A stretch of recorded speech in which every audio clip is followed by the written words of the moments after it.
Hello dear YouTuber friends, and I hope you're all keeping well.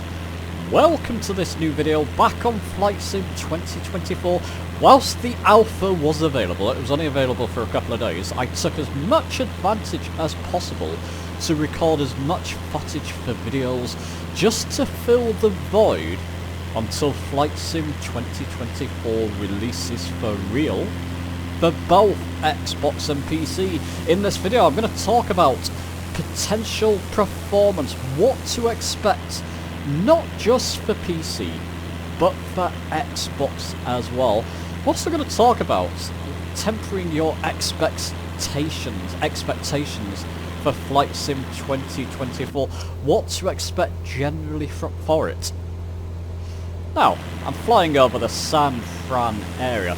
One thing I will say about the alpha, something I've mentioned in other videos, a lot of the photogrammetry or streaming in photogrammetry, and that's an important point which I'll get to later, doesn't seem to be turned on for many areas. So I mean, this looks quite nice, doesn't it? But a lot of the photogrammetry here isn't turned on. What we will see when Flight Sim 2024 releases. Although saying that, it does look like there's quite a bit of photogrammetry going on. There's also quite a lot of sort of default buildings going on.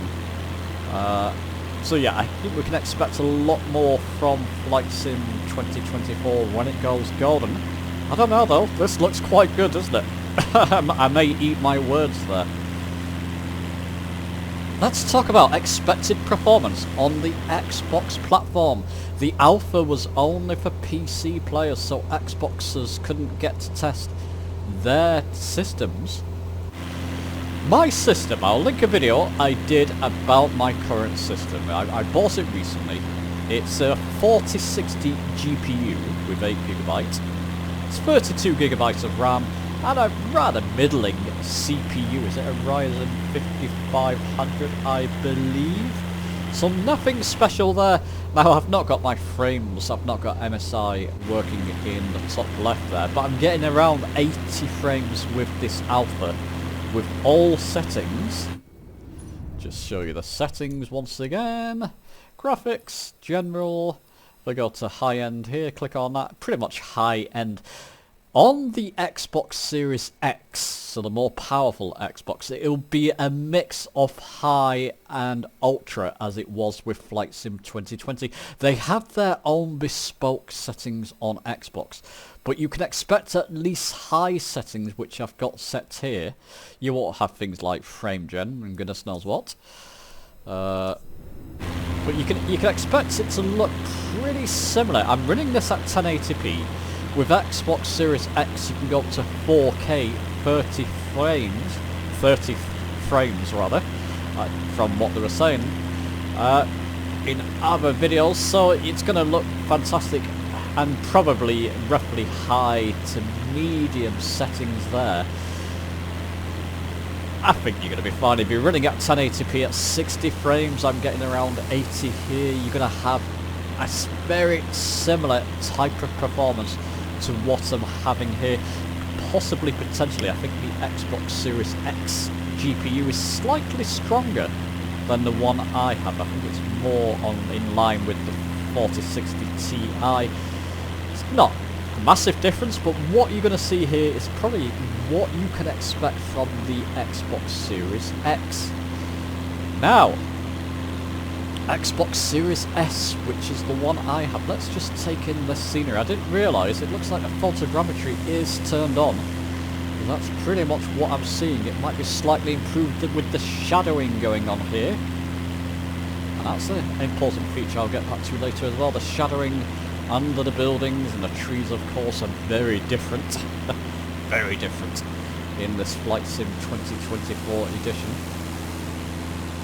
Boy, that looks good. Series S. Right, you're going to be playing at 1080p. Let me just do something. I can always put these back. I'm going to change this to medium. This is probably the type of settings, maybe a couple of things on low there, and again no frame gen with the Series S, and I believe it will be running 1080p, but that's medium settings. If your Series S, I'm going to link Susie's, one of Susie's, similar to Susie's videos down below. She does a lot of flying on her Series S, and some of her flights look incredible.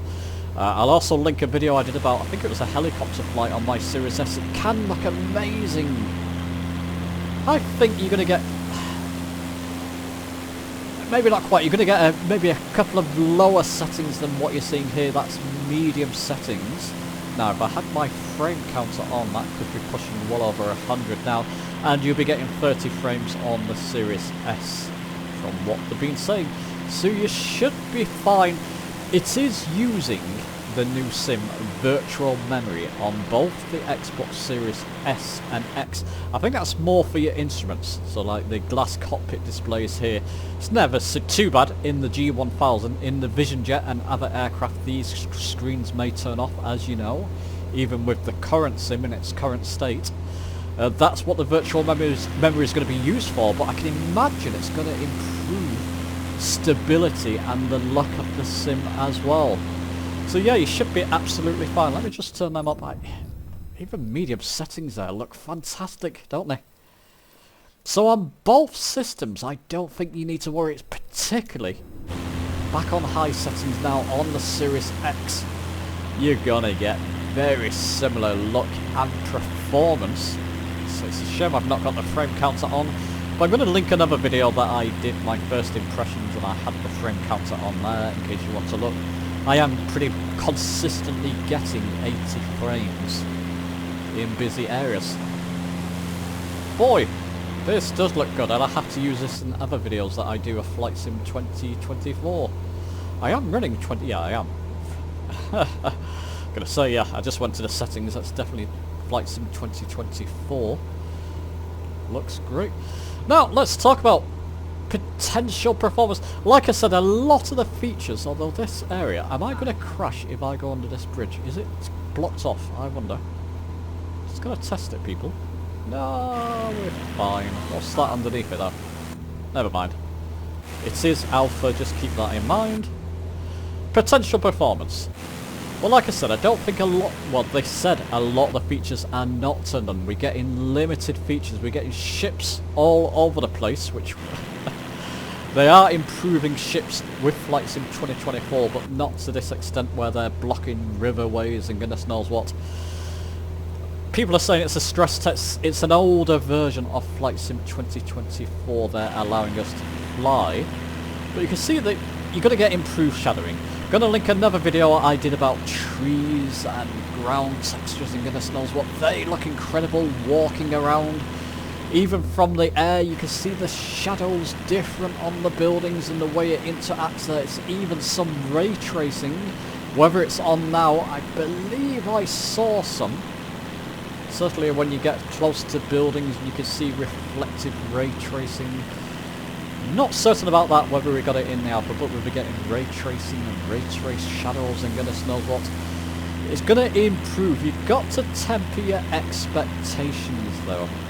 Don't think it's going to be a massively overhaul. It's going to be an improvement, but it's not going to be like the massive surprise was to many people when Flight Sim 2020 first released. It was hills and mountains above anything else we've seen. This is not going to be quite the case. It's just going to be an... I mean, look at that. The shadowing and the texturing going on there. A couple of things look out of place. That's because it's the alpha, but that does look... whoa! Can you just bear with me? Have I got my active pause set up?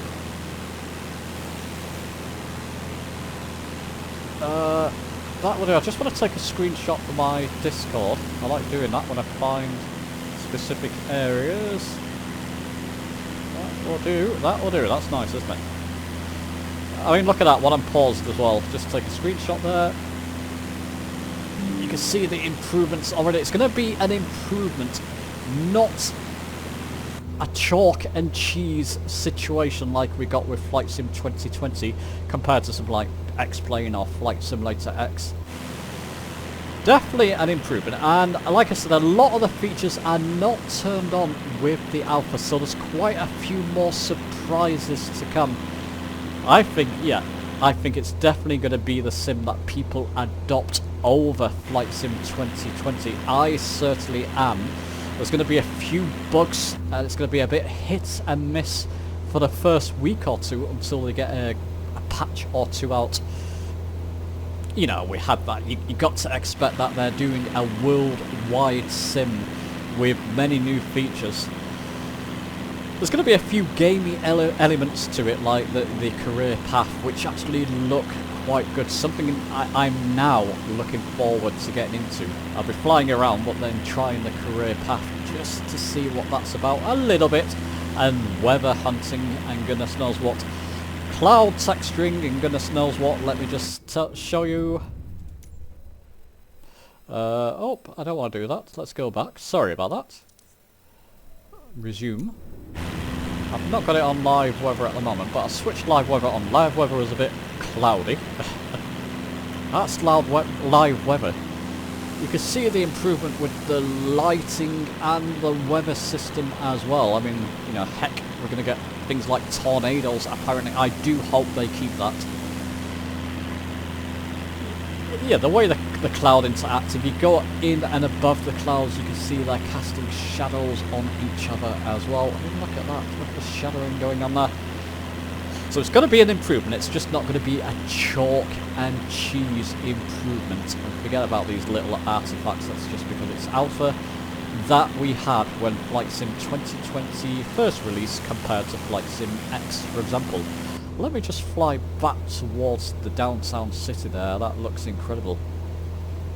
Yeah, I mean, you can see the clouds. It's difficult to tell there, but the clouds are casting shadows upon each other as well. It's a heck of a day in San Francisco area, I've got to say. Let's just get back towards this city and we'll wrap up. So, Xbox performance. Series X, you can expect similar, maybe even slightly better than I'm showing here. You'll have a couple of settings thrown on Ultra as well. You're not going to have to worry. Series S, like I showed you before, if you take these down to medium low, which still looks good, let's just show you something, which I think will be. Let's just put it on low end. And just improve. What will be? Put them on medium. Definitely medium. We won't bother. We'll put the clouds on medium. Text resolution medium. Okay. Must restart the sim. So let's just go back. Resume. You're going to get something similar. Maybe even a little bit better to what I'm showing here. And it'll be at 30 frames. Don't worry about the frame rates. Yes, it does feel smoother at higher frames, but I wouldn't chase it. 30 frames has always been the go-to mark for flight sims. Look, we're not moving that fast, so 30 frames is completely acceptable. Yeah, you're going to get probably, looking at that, probably similar, an improvement over Flight Sim 2020. And when you get to your glass cockpits, you shouldn't hopefully have any of those instruments turning off. I mean, look, that still looks quite good, doesn't it? With live weather. Sorts of low, medium settings. A couple more settings would be turned up to medium. I'm just giving you a quick example. That still looks quite good. You're still going to have a whale of a time. So there you go, people. That's the performance you can expect from Flight Sim 2020, regardless of what platform you're flying on. And just temper your expectations. It will be an improvement. It just won't be as chalk and cheese as many people maybe are anticipating, but it will still be great. Let me know your thoughts on this video. Give it a like if you've enjoyed it. Subscribe for more. And I'll see you soon.